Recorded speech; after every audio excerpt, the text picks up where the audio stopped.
Bienvenidos a Bonita Radio. Esto no es un cuento, esta es la verdad. En breves segundos la periodista Carmen Enita Acevedo estará con ustedes.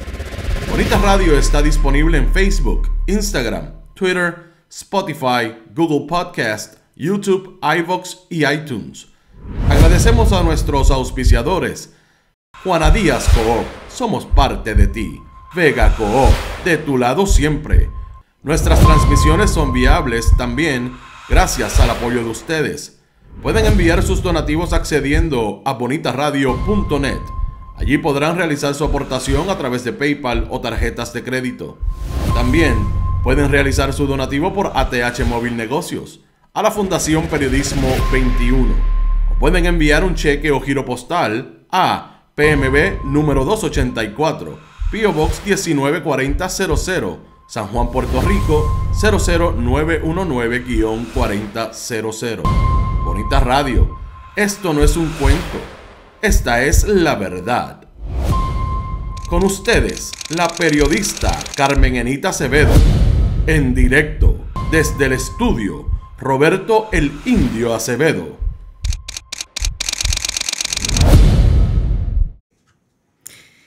Buenos días, saludos a todas las personas que se conectan con Bonita Radio. Mi nombre es Zuli García, soy la oficial de subvenciones de la Fundación de Mujeres en Puerto Rico y entre otros sombreros que tiene la vida, ¿verdad? Aprovecho para saludar por aquí a gente que se está conectando de Ay Bonito, Carmen Z, Robert Baldwin, saludos, buenos días. Buenos días por aquí, Lourdes Río. Ed Méndez, qué bueno que se están conectando en el día de hoy con nosotras. Este es un tema bien importante y queremos, ¿verdad?, poderlo compartir con todos los radioescuchas de Bonita Radio.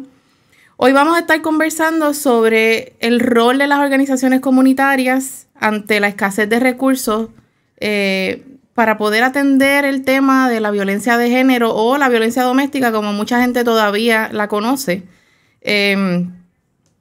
También queremos aprovechar la oportunidad de agradecer a Bonita Radio, a Carmen Enita Acevedo, por abrir este espacio para visibilizar el tema de la violencia de género.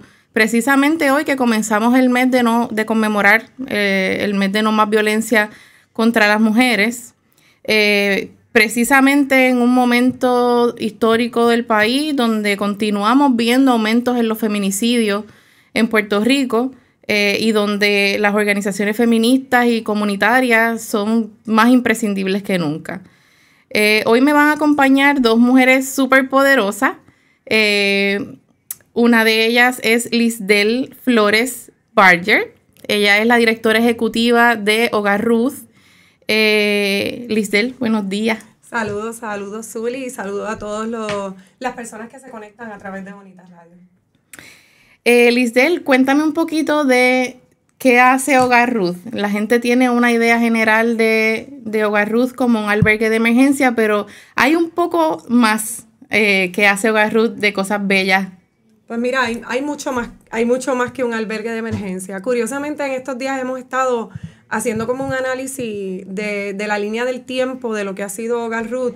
Próximamente cumplimos ya 40 años, tenemos 38 años de servicio y curiosamente, Hogar Ruth se funda por unos miembros de la comunidad donde estamos localizados, de la iglesia. Y principalmente cuando ellos fundan Hogar Ruth, ellos lo fundan con una mirada ante las situaciones que estaban ocurriendo dentro de su entorno de conflictos, como ellos le llamaban, familiares, de esposo y esposa, de parejas que convivían. Entonces ellos empiezan con esta organización más como un proceso de programa, un ambulatorio, una consejería. Cuando ellos se dieron cuenta de que donde coexistía la violencia, esto no era el mecanismo para manejarlo, no era un manejo de conflictos tan, como decimos, tan light, sino que había que entrar en otros detalles. Es que otro grupo de personas, y dentro de ese grupo de personas está a alguien a quien nosotros queremos mucho, que es Luisa Seijo, y entran muchos miembros de mi actual junta y otras personas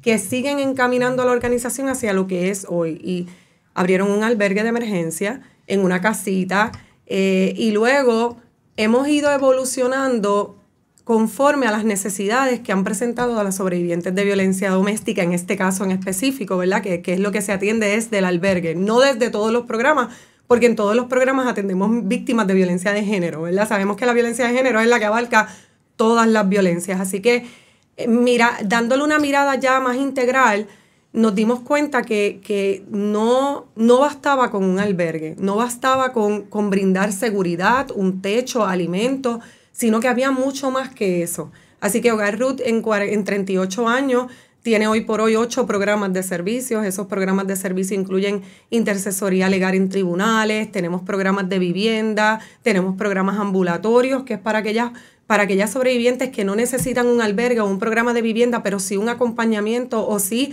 este servicio de manejar el proceso traumático que enfrentan las víctimas, que muchas veces pensamos, pues dejó el agresor, pues ya se acabó. No, eso no se acabó ahí. O sea, eso te persigue y hay que trabajarlo. Así que ese servicio ambulatorio, que ha sido como parte de la génesis también de Hogar Ruth, ha seguido vivo desde el día 1. Así que tenemos ese programa de servicios ambulatorios, contamos con un programa de servicios a la comunidad que es más dirigido a la prevención y ahí nos vamos más en las escuelas, tanto elemental, intermedia y superior, trabajando con los jóvenes en lo que son relaciones de noviazgo, entre otras cosas. Y contamos también con es el único proyecto dentro de Puerto Rico y fuera de Puerto Rico que incorporó dentro de sus servicios una escuela que es Montessori. Que ese es el proyecto más querido, yo lo sé. He escuchado mucho hablar de él. Que nos tiene con una ilusión y una esperanza, porque si hay algo de lo que estamos claras desde nuestras organizaciones, yo creo que de todas las organizaciones feministas, es que de la única manera que podemos erradicar la violencia es a través de la educación. Así que yo decía, si no lo hacemos en el macro, vamos a empezar desde el micro. Me parece interesante que todo lo que me cuenta va amarrado a mirar a las mujeres, a las sobrevivientes como diversas y mirar no tan solo la emergencia, sino a largo plazo el antes y después, ¿verdad?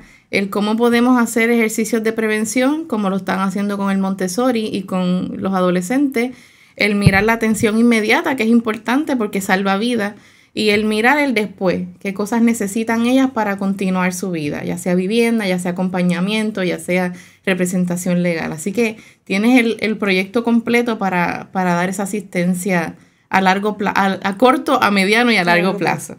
Yo creo que esa es una de las áreas en donde como país hemos fallado y lo tenemos que reconocer en términos de lo que tiene que ver con el Estado. Queremos manejar la emergencia cuando ya está seguimos perdiendo vidas, cuando nos siguen matando mujeres, cuando nos siguen atropellando. Entonces no trabajamos desde el aspecto de la prevención, no trabajamos desde ese aspecto de educación, no miramos eso mismo que estás planteando. Si yo entro a un albergue, luego del albergue, ¿qué pasa con mi vida, verdad? De hecho, la escuela surge de la necesidad de nuestros programas de vivienda transitoria, ni tan siquiera del albergue. Lo que pasa es que se integra el albergue, pero es que surge de la necesidad de entender que una mujer sola con hijos, en este caso, o una persona sola con sus hijos, cuando llega a un espacio como este y sale y va a tratar de encaminar su vida, si tiene hijos entre las edades de meses de nacido a 6 años, que todavía no están en una edad escolar, tiene que pensar entre o me voy a trabajar a un trabajo donde me gano el mínimo, o trabajo o dependo del gobierno porque no me va a dar para pagar un cuido. O sea, hoy en día los cuidos, es una mirada que tenemos que darle a la problemática mucho más amplia, más transversal, porque yo tengo que buscar dónde estos niños estén bien en lo que mamá se puede capacitar o puede lograr una carrera o puede trabajar de manera independiente o de manera dependiente, ¿verdad? Ya sea a través de que sea contratada, pero que tenga un espacio donde pueda dejar a sus hijos y que este espacio no tenga un costo que le sume a la carga económica que en este momento, en lo que se pone en sus pies, pudiera solventar. Así que de ahí es que surge la necesidad de la escuela, de que nosotros pudiéramos atender puntualmente la necesidad de nuestras mujeres ubicadas en los proyectos de vivienda. Y si según le damos una mirada transversal a cada sobreviviente, como lo están haciendo ustedes, y le damos una mirada transversal al problema de la violencia de género, ¿qué cosas tú entiendes cuáles son las necesidades urgentes que habría que atender para erradicar la violencia de género en el país? Pues mira, eso es una pregunta ahí de resolvamos el mundo en 5 minutos aquí. Wow. Bueno, hace falta la voluntad. La voluntad de como gobierno en este caso. Yo creo que cualquier gobernante de cualquier lugar tiene una responsabilidad. Hay tres responsabilidades básicas. Está la salud, educación y la seguridad. Y son con las tres que no estamos cumpliendo. Y ¿sabes? Puerto Rico no puede decir en ninguna de esas 3 áreas que lo estamos cumpliendo. No lo estamos cumpliendo. Así que somos nosotros los que estamos, como el tercer sector, sobreviviendo y tratando de atajar esa situación. Así que si lo podemos mirar desde ese punto de vista, pues lamentablemente estamos bastante distanciados de poder erradicarlo o resolverlo de una si no seguimos dando los pasos empininos que hemos estado dando las organizaciones a través de los distintos esfuerzos desde que se decretó el estado de emergencia, que ha sido bien criticado, pero poco mirado desde la mirada, yo digo, de la mirada sensible del trabajo que hicieron las organizaciones que dejaron el pellejo ahí para montar unos planes de trabajo bien concretos.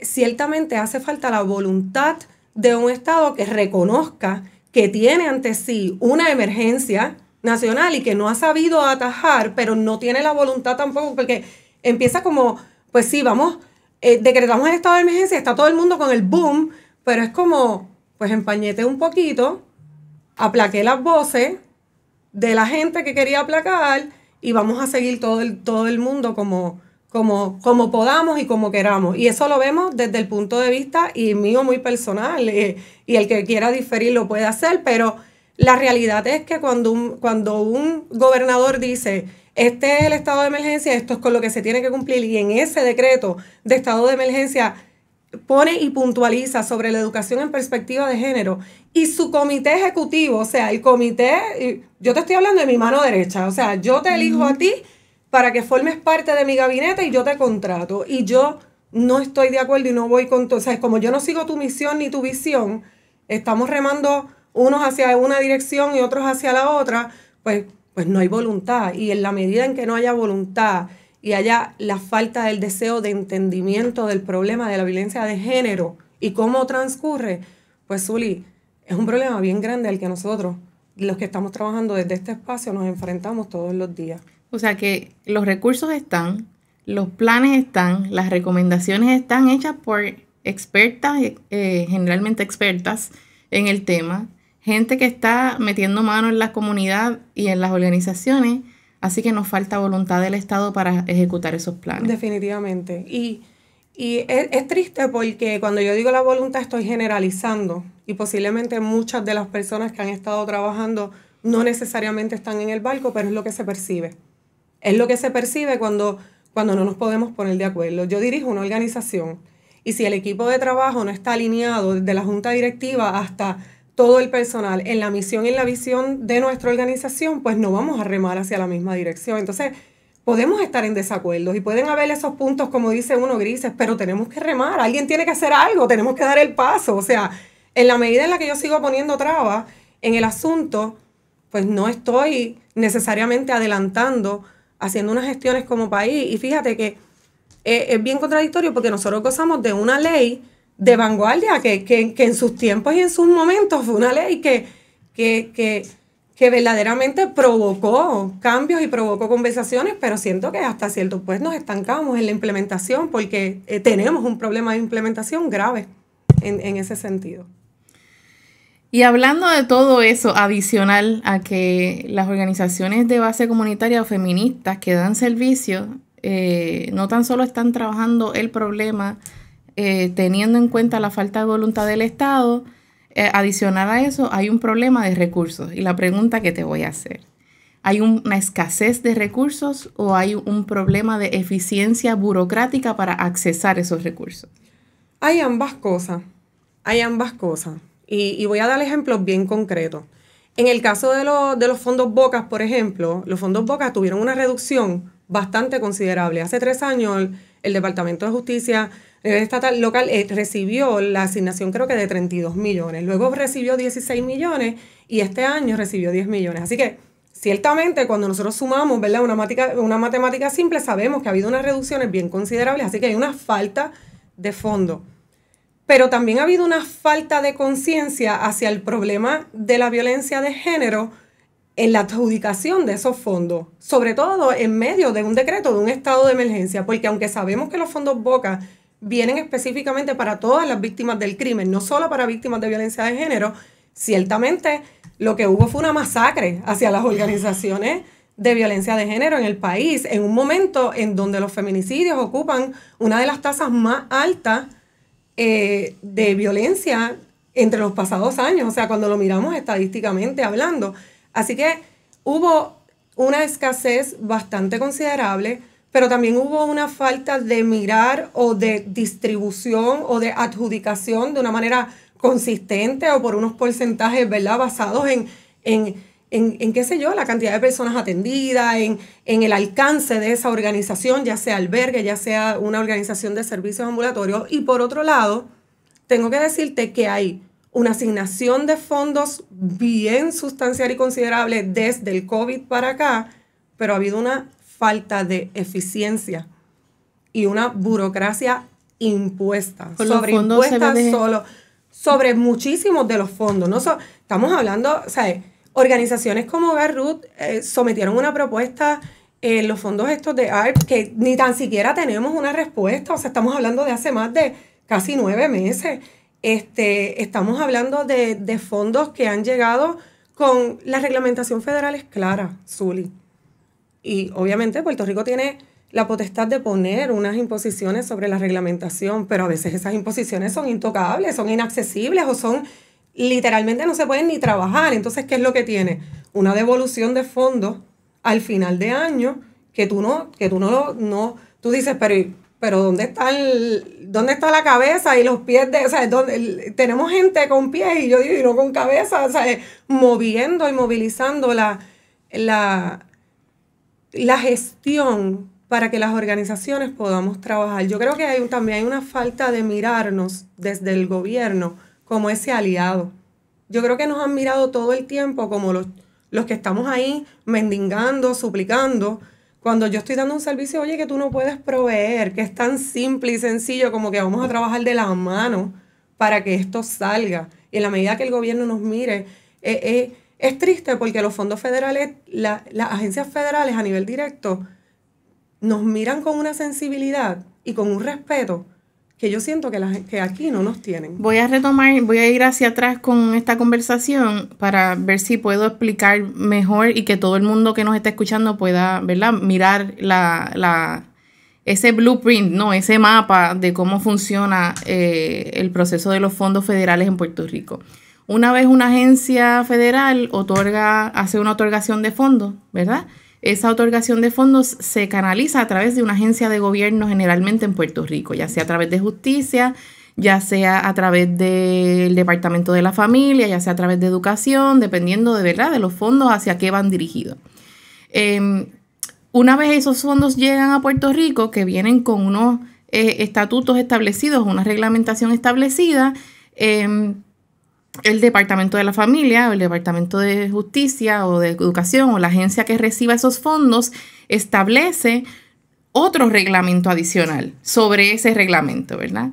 Y ahí es que tú te refieres a que esos reglamentos pudiesen estar impidiendo o no facilitando o estableciendo trabas para las agencias en Puerto Rico, para las organizaciones en Puerto Rico, en ese proceso de solicitud, de erradicación de informes, por ejemplo, o de cumplimiento. De cumplimiento, de exceso de cumplimiento. ¿Nos puedes dar un ejemplo, en Lisdel? ese sentido? Mira, las imposiciones desde los seguros, desde las imposiciones de todo lo que tú tienes que incurrir, el andamiaje económico en el que tú tienes que incurrir para poder radicar una propuesta, desde seguros que se imponen, desde toda la papelería. Mira, ahora mismo, para darte un ejemplo concreto, las agencias de gobierno te están pidiendo un documento que se llama el RUP. El RUP agrupa todos los documentos que de por sí, que tiene que ver con Hacienda, que el CRIM, que sobre el RUP te siguen pidiendo los otros documentos. Y el RUP agrupa todos esos documentos que es doble trabajo para las organizaciones. Entonces, es doble impresión de papel. En muchos de estos, para llevarlo al sentido simple y que la gente que nos está viendo lo pueda entender, es que cuando tú vas a radicar una propuesta o vas a radicar informes, tú gastas bloques de papeles. Bloques de papeles. Entonces, es un dinero que ni tan siquiera posiblemente está contemplado dentro de esa propuesta a la que tú le estás rindiendo esa cantidad de informes. Incluso el personal que tú pagas administrativamente no te lo cubre ninguna de esas propuestas. O sea, estamos hablando de que son imposiciones que a veces tú dices, pero ¿y por qué lo hacemos de esta forma? ¿Por qué buscamos la manera de serle piedra, como esa piedrita en el zapato de la organización para que no pueda agilizar? Si cuando vamos a la reglamentación federal, que todos los que recibimos fondos debemos estar en ese cumplimiento, es simple, es clara, es sencilla. Hay unas métricas de cumplimiento. Y esas en las métricas que nos debemos basar. Tú quieres imponer otra, pero que sean accesibles o que sean cónsonas o que hagan sentido, ¿verdad? Yo digo, es que hay veces que son cosas que, por ejemplo, te digo, me solicitas el RUP, pero encima del RUP me estás solicitando, dame la certificación del CRIM, dame la certificación de Hacienda, dame la certificación de todo esto otro. Entonces, pero si el RUP te valida, y el RUP lo tienes que pagar, porque ahora lo tienes que pagar, o sea, la organización tiene que pagar por solicitar esa certificación, que incluye todas estas otras certificaciones. Entonces tú dices, no solo es el gasto oneroso, es también entonces toda la cantidad de documentos que tienes que someter a una agencia, que los tienes que volver a someter a esa misma agencia si tienes varios contratos con ellos. Por ejemplo, si yo tengo ahora mismo que tan absurdamente Boca redujo tantos fondos a tantas organizaciones y de buenas a primeras te han tirado casi 2 sobrantes en menos de 2 meses, todos acabando a la misma fecha, junio 30. Entonces tú dices, pero ¿y cómo vas a resolver el asunto de la precariedad de fondos luego de junio 30? O sea que si tú tenías una propuesta o un contrato establecido con Boca, que ya estaba aprobado, ¿verdad? Sacan estos 2 convocatorias de sobrante, tienes que volver a entregar todos los documentos para solicitar esos 2 sobrantes. Todos los documentos. Sí, yo creo que la pregunta que nos debemos hacer y que lanzamos, ¿verdad?, al aire y que la gente debe hacerle a las agencias y al Estado es preguntarnos si cuando las agencias del gobierno reciben los fondos federales destinados a atender una emergencia o un asunto en el país, si la misión de esa agencia es terminar devolviendo el dinero, hacer contratos, ¿verdad?, a los amigos y amigas de la vida, o facilitar ese dinero para que las organizaciones de base comunitaria, feministas y otras organizaciones puedan hacer el trabajo que en principio sería un trabajo del Estado, y que generalmente lo están haciendo a precio de pescado abombado, como dicen por ahí, porque la realidad es que hay una gran administración de la pobreza dentro de las organizaciones. Por ejemplo, la mayor parte de las propuestas no cubren gastos operacionales. Así que tú como organización debes tener la posibilidad de realizar un proyecto, ¿verdad? Un proyecto de albergue de emergencia. Pero no necesariamente de esa propuesta que te cubre el albergue de emergencia puedes pagar la luz, el agua, el internet, la secretaria que te ayuda a hacer la propuesta que hay que hacer o radicar el informe, la contable. Así que es como un proyecto que se administra y se dirige porque la vida es difícil. Sí. Así parecería. Y sí. Y la realidad es que lo que te lleva es... Ayer compartíamos el grupo de las compañeras de la red de albergues que nosotras somos víctimas de maltrato estructural, ¿verdad? Y hoy compartía contigo, Zuli, y me siento fatal. No tengo ninguna de las enfermedades, ¿verdad?, de ninguna clase. Aparentemente tengo un desgaste. Pues claro, es que para tú poder sostener nuestros proyectos, entonces tienes que tienes que enfrascarte en solicitud de un poquito aquí, un poquito allá, un poquito aquí, un poquito allá, para lograr sostener, por ejemplo, un albergue de emergencia, como bien estabas planteando. Un albergue de emergencia, hay muy pocas propuestas, casi ninguna. ESG, que viene a través del Estado, de Emergency Solution Grant, y quizás donativos legislativos un poco, y esas dos yo te podría decir que cubren menos de un 5% de unos gastos operacionales, que yo te podría decir que fluctúan en más de $250,000 anuales. Así que si yo te digo a ti que menos del 5%, es que la organización se ve obligada, para poder sostener un albergue de emergencia, en buscar fondos que le permitan pagar la luz, pagar el agua, hacer la compra de alimentos, hacer la gestoría de los participantes que se albergan.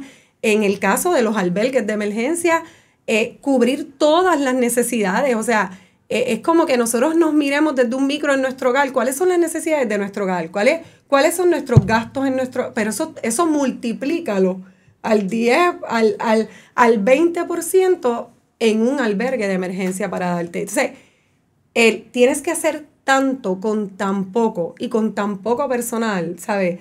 Manejar 24 propuestas con 4 personas a nivel administrativo.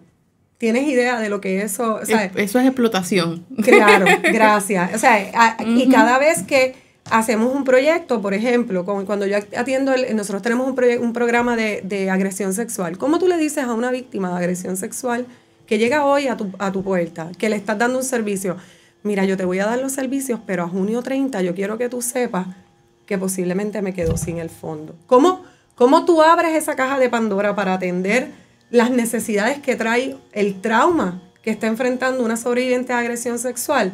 ¿Y cómo le dices que al 30 de junio no sabes si vas a poder seguirla atendiendo o no? Es que cuando tú no puedes como Estado darle una mirada sensible a lo que estás, o sea, cuando el que está tomando las decisiones, el que tiene el poder de tomar las decisiones, no tiene una mirada sensible hacia lo que estamos haciendo desde las organizaciones con tanta precariedad, es cuando tú te dices, Dios mío, pero ¿y qué hago? O sea, dispárame en esos espacios a ver si puedo, tú sabes, instruir de qué es lo que nosotros hacemos, porque es que la mayoría de las personas que toman las decisiones sobre nosotros ni tan siquiera tienen una idea de lo que nosotros hacemos, de nuestro servicio. Y tómalo desde ese ejemplo. Al 30 de junio tú le dices a una víctima de agresión sexual, no tengo más servicios para ofrecerte. Te veo si me firman el contrato o me asignan los fondos. Tenemos 2 minutos y quiero preguntarte cómo la gente puede ayudar específicamente. Si yo estoy en mi casa, en mi trabajo, en mi carro, escuchando esta entrevista que lo que evoca, ¿verdad?, es mucha frustración, ¿cómo yo solita puedo ayudar a Hogar Ruth? Existen muchas formas de ayudar. Las manos siempre son bienvenidas, ¿verdad? Las manos que hacedoras, ¿verdad? Esas manos que venimos, vamos a meter mano, porque mantener una organización, como bien dije, en un albergue de emergencia requiere de que tengamos esa mirada de que cuando llegue una víctima, una mujer ahí con sus hijos e hijas, pueda haber un espacio bonito, ¿verdad? Porque lo primero que llega a los ojos es lo que ella está viendo ahí. Ella no sabe quién la va a recibir, así que yo quiero que cuando ella llegue ella perciba, esto es un hogar y me estaban esperando y aquí hay calidad, ¿verdad? Y hay una calidez, ¿verdad? Es eso. Así que las manos siempre son importantes, pero también esa ayuda económica es sumamente importante porque es la que nos permite a nosotros seguir movilizando y haciendo otras gestiones, y todo va destinado a nuestras sobrevivientes. Nosotros hacemos una multiplicidad de cosas dentro de las organizaciones, mudar participantes, ubicar fuera de Puerto Rico, mujeres inmigrantes que no necesariamente las cubre ningún servicio del Estado. Hay que cubrirle todas sus necesidades médicas, de ubicación, de transportación. Así que las manos siempre son esas manos que hacen el trabajo, ¿verdad?, duro, pero el aspecto económico, si usted no puede brindar sus manos, pues siempre es algo que nos va a apoyar, y nunca ninguna aportación es pequeña. Siempre una aportación llega justo para lo que necesitamos. Es algo increíble. Tú dices, necesitamos Pampers, y de momento te están tocando el portón y tenemos Pampers. Es algo así. ¿Y cómo pueden donar? Pues nosotros podemos a través de PayPal, a través de Hogar Ruth, para mujeres también a través de ATH Móvil. Se pueden comunicar a través del 787-792-6596. Nos pueden buscar en Hogar Ruth en Facebook, y Mariposa Montessori, que es nuestro proyecto de la escuelita. Así que en esos links le va a dar la idea de dónde puede donar. Bello. Sabemos que este tema tiene mucha tela que cortar. Esperamos, ¿verdad?, que la gente haya podido entender cómo funcionan los fondos y el impacto que tiene para las organizaciones. Y que, miren, piénselo bien cuando vaya el próximo cuatrenio a ejercer su derecho al voto y mire cómo han sido efectivas o no quienes han estado en este cuatrenio en el poder y tome decisiones informadas, conscientes y que tengan el mejor interés del país a mano. Muchas gracias, Lisdel, por estar con nosotras hoy. Nosotras vamos a tener otra invitada más. Nuestra próxima invitada se llama Janice Sullivan Roy. Ella es la directora ejecutiva de Casa Juana Colón en Comerío. Otra mujer multifacética, poderosa, que nos va a contar un poquito de lo que es Casa Juana, como cariñosamente la gente le conoce, y de lo que ha estado haciendo, sobre todo mirar la importancia que tienen las organizaciones de base comunitaria para las comunidades, ¿verdad?, más cercanas a ella. Quiero aprovechar para darle las gracias a Vega Coop, de tu lado siempre, que apoya a Bonita Radio en la gestión, y también a la cooperativa Juana Díaz, que somos parte de ti, que también ejerce un apoyo con Bonita Radio para que continuemos, ¿verdad?, teniendo estos espacios importantes de conversación. Bienvenida, Janice. Gracias. Janice, háblanos un poquito de lo que es Casa Juana, de qué hace Casa Juana y de lo que hizo particularmente ahora después de Fiona, porque me parece importante saber cómo se involucran las organizaciones comunitarias específicamente en momentos de desastres también. Pues saludos a todos y a todas, gracias por este espacio tan especial. Casa Juana surge en el 2004, gracias a la iniciativa de un grupo de comerieños y comerieñas preocupados por las diversas problemáticas sociales que se vivían en ese entonces y que todavía prevalecen en Comerío. Es importante que el pueblo sepa, el país sepa, que Comerío es uno de los pueblos más pobres de la isla. Sigue siéndolo todavía. Tenemos, para que la gente tenga idea, un 69% de pobreza. Y cuando uno analiza esas estadísticas del censo, la pobreza en un 98% tiene rostro de mujeres y de niñez.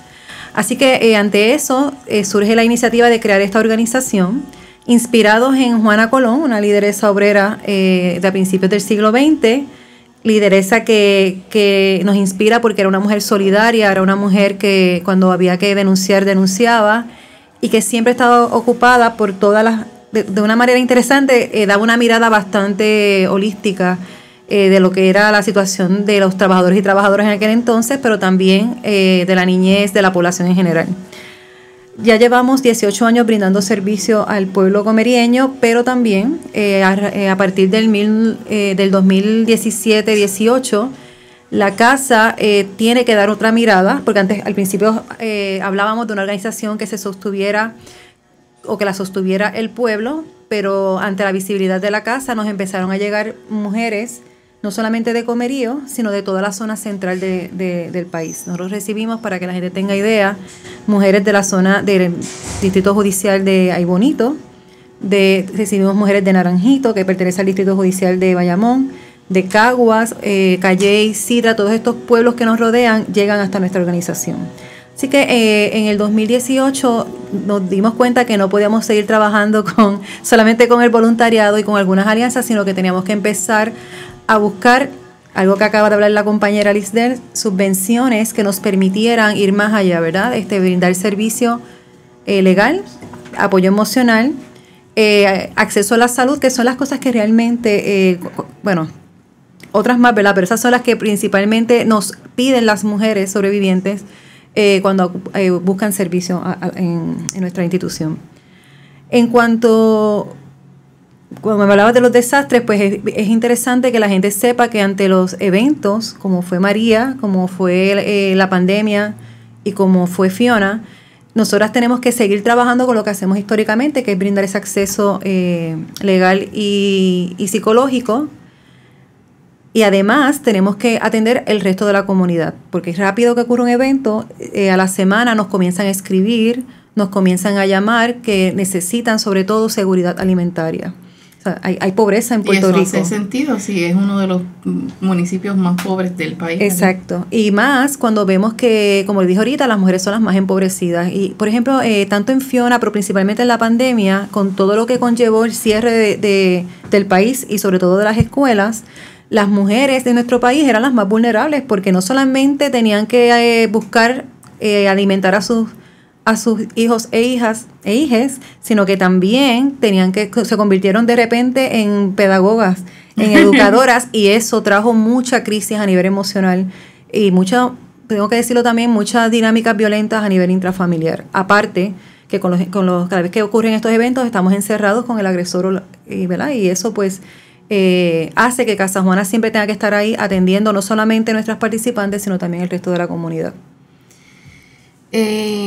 Hablando un poco de la escasez de recursos o de la eficiencia burocrática de accesar esos recursos, que según nos comentó Lisdel, es un poquito de ambas cosas. Una de las cosas que hablaba con ella y que mencionó hacia vuelo de pájaro cuando nos dice que tiene un desgaste físico, es que las directoras de las organizaciones no tienen un solo sombrero. Cuéntame. Bueno, pues para que, ¿verdad?, todos los que nos están viendo y escuchando sepan, la que dirige Casa Juana es maestra, ¿verdad? Soy madre, soy... Entre otros sombreros. Entre otros sombreros, ¿verdad? Pero mi labor principal, o sea, por la que recibo dinero, ¿verdad?, salario, es que soy maestra. Llevo ya 22 años en el sistema educativo del país, que eso es interesante porque eso también me ha dado una mirada bastante completa de las necesidades que se viven en las mujeres y la importancia de la educación como un mecanismo de transformación. Y después de las 3 de la tarde, y digo justamente después de las 3, porque tan pronto yo poncho en mi escuela, desde mi carro, que voy de camino hacia la Casa Juana Colón, que queda en Comerío, ya ahí estoy, gracias a la tecnología, empiezo a reunirme de manera virtual, empiezan las llamadas, empiezo a trabajar. En ocasiones estoy en la organización hasta las 8 o 9 de la noche, los sábados, eso ha sido a veces domingo, cuando a veces queremos hacer propuestas para sostener los proyectos, pues obviamente esa es mi labor. Y es una labor que llevo muchos años haciéndola de manera voluntaria, porque todavía la casa no tiene recursos para sostener una parte administrativa. Sí, es importante que sepamos esto, ¿verdad? Y te hice esta pregunta porque uno de los grandes retos que tienen las organizaciones comunitarias y de servicio es que las propuestas en general no cubren los gastos administrativos. Así que, ¿de dónde se saca el salario de una directora ejecutiva?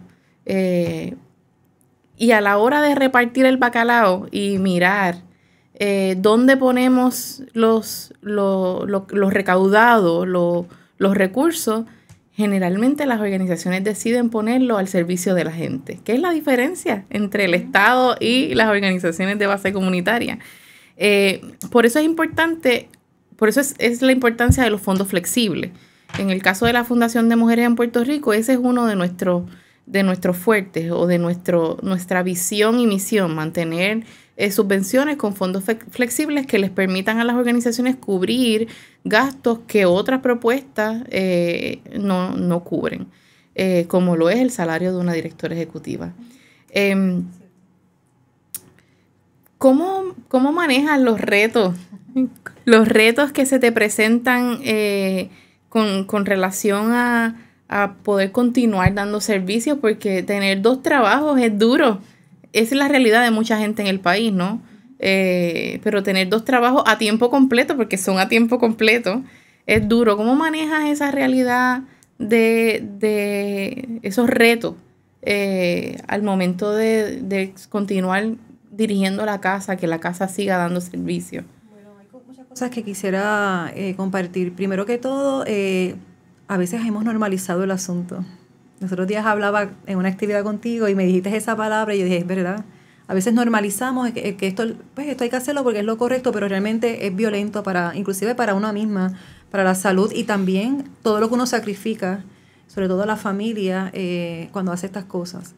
Dicho eso, hay un equipo también maravilloso porque Casa Juana no es Yanis, ¿verdad? Hay mucha gente detrás de Casa Juana. Tengo una junta directiva con mucha conciencia que entiende y me sumo a las palabras de Lisbel ahorita. Si la junta directiva y el equipo de trabajo remamos hacia la misma dirección, pues obviamente en momentos de retos o en momentos que hay que buscar fondos o que hay que tomar decisiones importantes, pues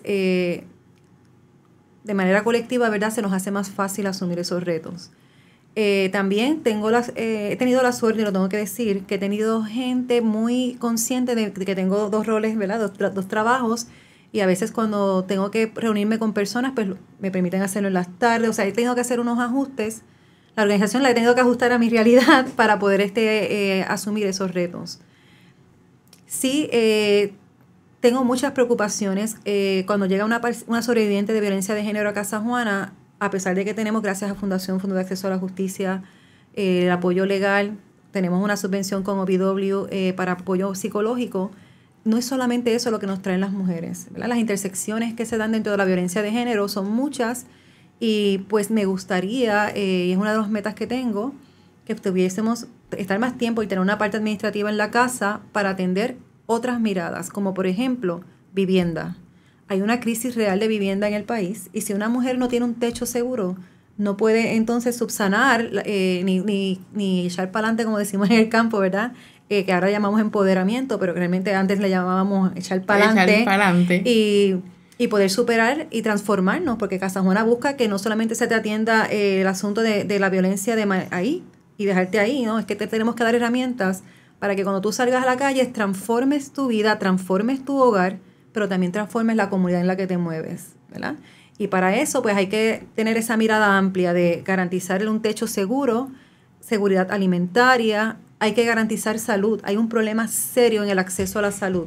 Con relación a la vivienda, Yanis, hay gente que habla de cómo es que hay una crisis de vivienda si repartieron un montón de vales de Plan 8 después durante el periodo de COVID. Sabemos que están los programas de vivienda transitoria, de vivienda permanente y otras asistencias del Estado con relación a la vivienda. Cuando te refieres a una situación de escasez de vivienda, ¿te refieres a el proceso de pagar la vivienda o a través de dónde vienen los fondos o literalmente es que no hay unas estructuras suficientes? Bueno, hay estructuras. Voy a empezar por la estructura, que es la parte más fácil que puedo explicar. Hay estructuras. Están abandonadas. Los municipios en este caso las dejan ahí, no tienen como iniciativas para apoderarse de esas estructuras, ya que a veces no son de nadie porque los familiares han muerto. Ellos tienen el poder para hacer esas transformaciones, ¿verdad? Y dársela a la gente más necesitada. Si tú le ofreces una vivienda a una sobreviviente de esas que están abandonadas y tú le dices, mira, yo te voy a ayudar a rehabilitar esa vivienda para que tú tengas un techo seguro, yo te garantizo que esa mujer va a hacer todo, va a trabajar, en arreglar esa vivienda y poderse quedar en ese espacio. O sea que eso por un lado, hay muchas infraestructuras abandonadas que no se atienden. Pero por otro lado, aquí a veces se hacen muchos proyectos. Ahora mismo yo estoy bien preocupada, en el caso de Comerío, pero se repite en otros espacios.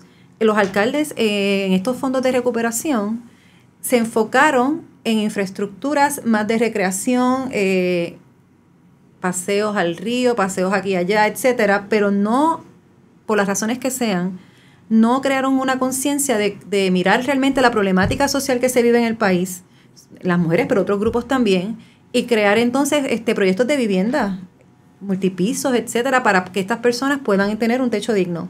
Y no estamos hablando de la vejez abandonada, que esto es otro problema serio que tenemos en Comerío y que también se reproduce en todo el país. Hay muchos envejecientes abandonados y muchos de ellos tienen rostro de mujeres y en unas condiciones de salud críticas.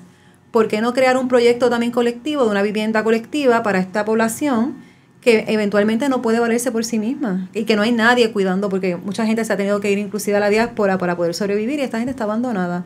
O sea, en estos procesos de recuperación, una prioridad era atender no solamente vivienda, empleo, salud y educación. Para mí esas son igual que la compañera, el andamiaje para transformar nuestra sociedad. Es lo que decía Lisbel, cuando me mencionas esto, es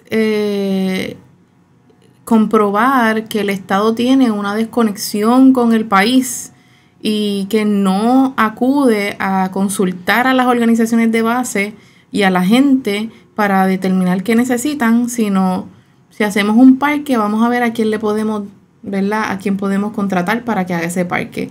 Y el parque a lo mejor, qué chévere, tenemos un espacio recreativo, pero no es la emergencia, no es la necesidad inmediata, no es lo que el país necesita en este momento particular. Y la realidad es que cuando tú miras con detenimiento a los municipios o la parte estatal, hay cuántos monstruos tenemos ya ahí, como llamamos, edificios que están perdiéndose, porque está bien, yo creo que la recreación es importante, pero realmente ¿cuántas canchas necesitamos para hacer la recreación?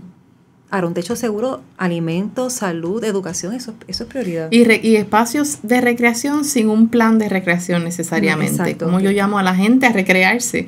O cómo planifico una cancha si tengo gente con hambre, si tengo gente sin vivienda, si tengo envejecientes sin necesidades básicas. O sea, si no atendí esa pirámide de Maslow de lo inmediato, hablar de recreación pues no hace sentido.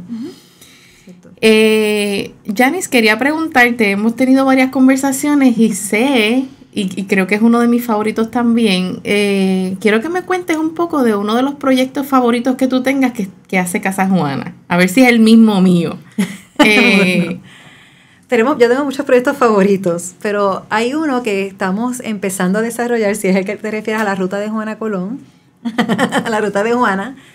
Pues una de las cosas que estamos aprendiendo en Casa Juana, gracias a Fundación de Mujeres, es cómo nosotras y nosotros, ¿verdad?, en la institución ser autosuficientes, poder valernos por nosotras mismas y evitar esa dependencia económica de subvenciones. Porque algo que nos dijo ahorita es que Casa Juana ha tratado, en la medida que sea posible, de no depender de fondos estatales, porque somos una organización que siempre nos hemos posicionado en momentos en que en este país hay que posicionarse, ¿verdad? Cuando tenemos que defendemos, cuando tenemos que denunciar, lo hacemos, y no hay nada que nos coarte, ¿verdad? ¿Cómo nosotros podemos lograr eso? Pues estamos ahora desarrollando un proyecto turístico que le vamos a llamar la Ruta de Juana Colón, en donde pretendemos que las personas, los turistas, los visitantes, la gente local, las feministas, las escuelas, tengan una experiencia única conociendo Comerío, que es un pueblo sumamente hermoso. Yo soy callellana, pero ya me siento hasta comerieña, amo mucho Comerío. Que puedan tener una experiencia riquísima en Comerío, mirando el aspecto geográfico que es único. Tenemos un río La Plata que nos baña desde el centro pasa por el mismo centro del pueblo. Que conozcamos el desarrollo tabacalero que hubo en Comerío, que es parte de la forja económica de todo este país, ¿verdad? Y que también conozcan quién fue Juana Colón, que es una mujer sumamente interesante.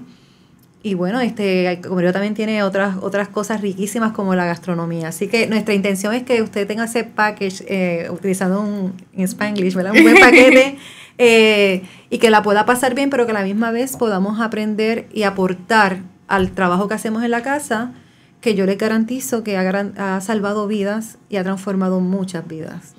Así que hay que estar pendiente a las redes de Casa Juana para ver cuándo es que va a ser ese lanzamiento de ese proyecto y tirarnos todos para Comerío sí, a visitarla, a hacer la ruta de Juana Colón y de paso pues visitar el pueblo.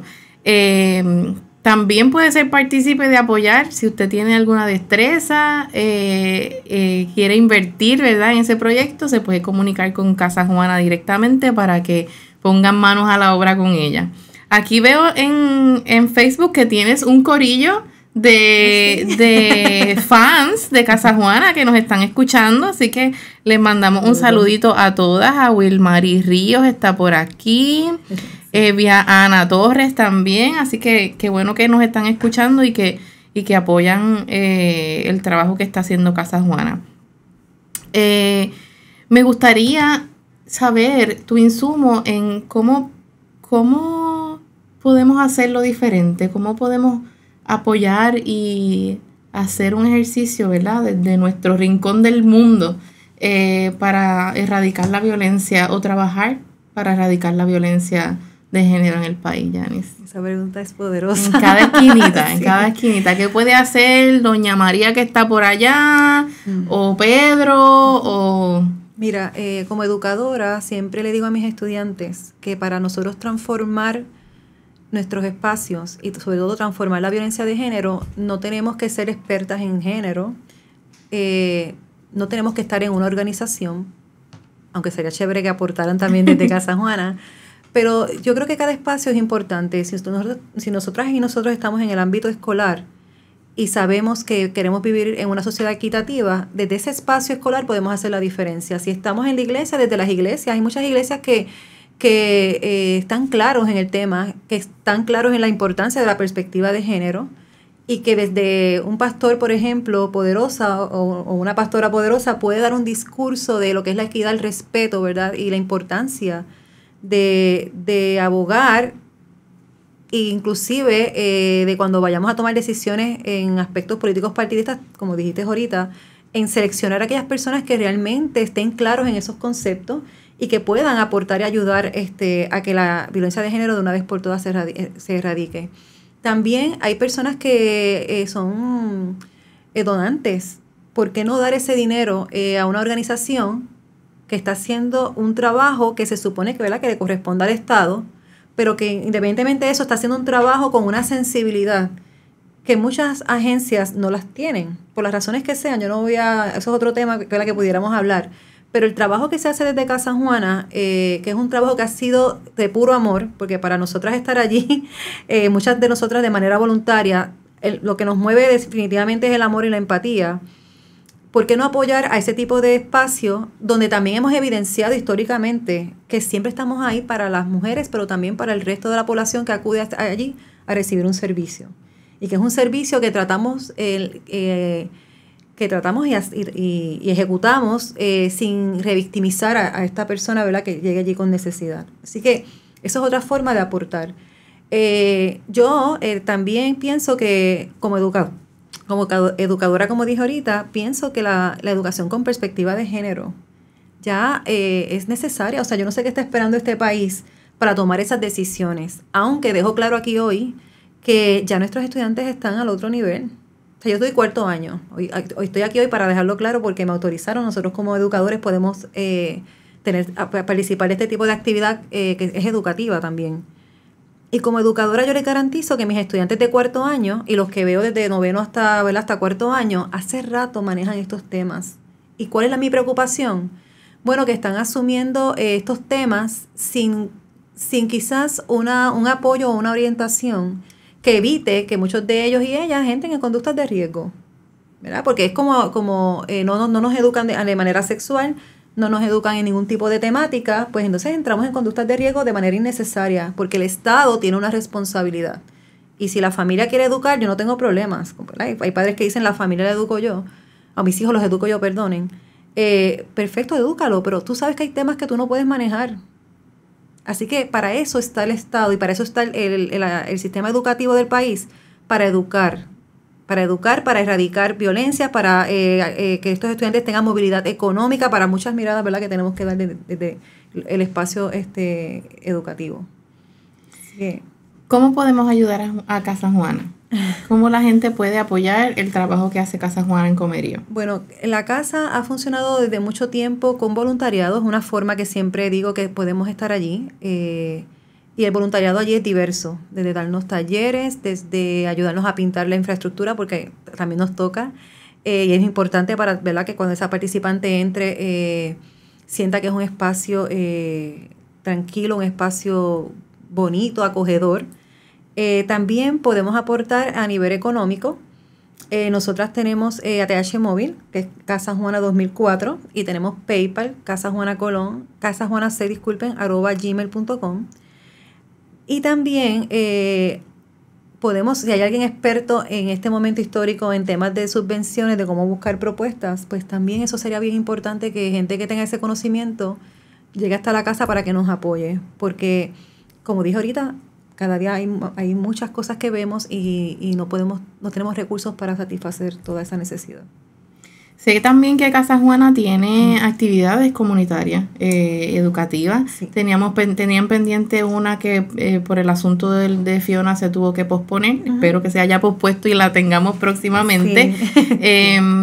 Una de las que me mencionaste en algún lado, que algún momento, que es una de mis favoritas precisamente, es la fotovoz, la exhibición de fotovoz de vivienda, ¿no? Sí, con el tema de vivienda. Sí, nosotros tenemos, que de hecho está circulando, llegó a Portugal esa exhibición y ha llegado a muchos espacios.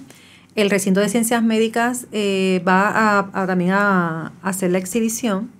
Pues como les dije, ha estado en diversos espacios. En Comerío no se pudo dar por Fiona, la teníamos pautada para el 21 de septiembre, así que Fiona llegó unos días antes, no había condiciones para hablar sobre esa temática, pero esa exhibición la vamos a hacer en enero porque una de las personas que estuvo encargada de la educación y del andamiaje de crear esa exhibición está enferma en este momento. Estamos esperando que se recupere para poner la nueva fecha, pero va a ser en enero, así que estén pendientes. En diciembre tenemos una actividad de recaudación de fondos, que es una rifa navideña, se llama una rifa de cena navideña. Tiene 3 premios, 2 en metálico y una rifa completa. Ya pueden llamar a nuestra casa y por PayPal o ATH móvil la pueden pagar y nosotros les llenamos la libreta para luego esos números colocarlos en una tómbola. La libreta completa son $20. Cada boleto son $2 porque juegas 4 veces. Con esos $2 son 4 números que colocamos en la tómbola para poder para que la persona pueda tener acceso a ganarse la compra. Y en abril tenemos nuestra gala benéfica, que fue la que también tuvimos que posponer por Fiona, que era el 29 de octubre, pero la casa realmente estuvo en septiembre y parte de octubre sirviéndole a las comunidades, así que era imposible manejar la gala. Así que vienen muchas actividades, estén pendientes a las páginas nuestras, Instagram y Facebook, para que puedan apoyarnos también desde esas áreas. Yo quiero estar pendiente tanto a la exhibición como a la gala, porque se baila y hay gelengue, ¿verdad? Como dicen en el campo. Se baila, hay arte, hay comida, hay gastronomía también de esa zona de Comerío, así que sí, se pasa muy bien. Y bueno, nuevamente estamos aportando a una organización que siempre está ahí para los más necesitados. Qué bueno. Me gustaría que me dijeras en un minuto tu momento favorito de Casa Juana. Tenemos que terminar con notas positivas porque sí, después de este maratón que vivimos constantemente de subsistir y sobrevivir en las organizaciones, sabemos que nos mantenemos dando servicio y nos mantenemos dando la lucha porque sabemos que vemos mujeres transformarse, vemos sus familias salir adelante, vemos cosas maravillosas en el trabajo comunitario y feminista. Pues mira, yo tengo muchas historias, me dijiste una, pero me voy a portar mal. Tengo muchas historias. Yo he visto mujeres que entran literalmente, físicamente dobladas, angustiadas, y después de los procesos salen ellas así como bien derechitas, muy agradecidas. Son ellas las que nos traen otras participantes. Y una historia de éxito que quiero compartir hoy, y sé que me está escuchando, es que nosotras tuvimos una participante hace muchos años que vino de Corozal a Casa Juana. Ella tomó talleres, ella participó de los proyectos y hoy día es una de nuestras parte de nuestro equipo de trabajo, que es la persona que coordina los servicios comunitarios en salud. Y eso para mí fue importante porque valida que cuando hacemos el acompañamiento logramos transformaciones y logramos que estas mujeres se empoderen y puedan apoyar a otras. Y eso es lo que hace esa compañera. Así que esa es una de mis historias. Eso es lo que hace Casa Juana. Y eso empoderar es lo que hace mujeres Casa Juana, para definitivo. Que empoderen otras mujeres también. Definitivo. Janice, te agradezco mucho que hayas estado con nosotras conversando aquí. Le agradezco mucho a la gente que ha estado conectada en redes, escuchando también esta conversación. Le hacemos la invitación a que visiten las páginas de Facebook e Instagram, tanto de Hogar Ruth como de Casa Juana, y de la Fundación de Mujeres en Puerto Rico también. Así que un saludito a todos y seguimos.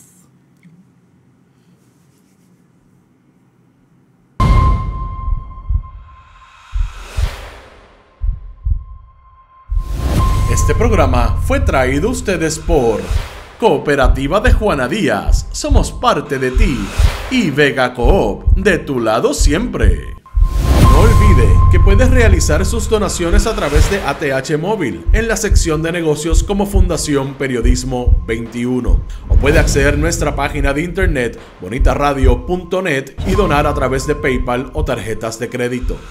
También puede enviar cheques o giros postales a nombre de la Fundación Periodismo Siglo XXI, PMB 284, P.O. Box 194000, San Juan, Puerto Rico 00919-4000. Bonita Radio, esto no es un cuento, esta es la verdad.